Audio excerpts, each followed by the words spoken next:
Welcome to HYCM Insight with myself, Giles Cochran. Now, the market move for the session ahead is as follows. Now, the UK FTSE has been weighed down over the last few years due to the risk of both COVID and Brexit concerns that we've been seeing.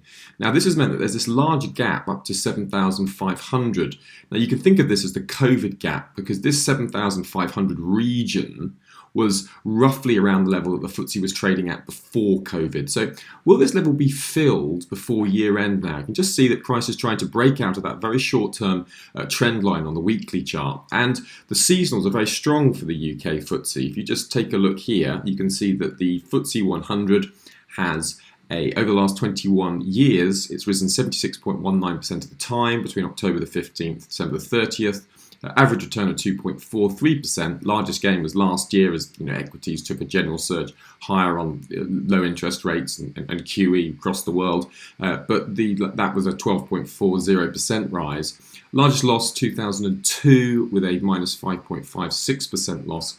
Major trade risks for this outlook would be if there's any breakdown in Brexit issues between the EU and the UK, that could hinder this outlook, as could climbing COVID-19 cases in the UK during the winter months, which tend to be harder on the flu and viral viruses generally. Now, remember, this is SeasonX. We are very proud to partner with SeasonX, and you can use this to search a whole range of different FX, commodities, individual stocks. You have a whole range of different instruments that you can look at, and all you do is use this search bar at the top. I'll just show you here.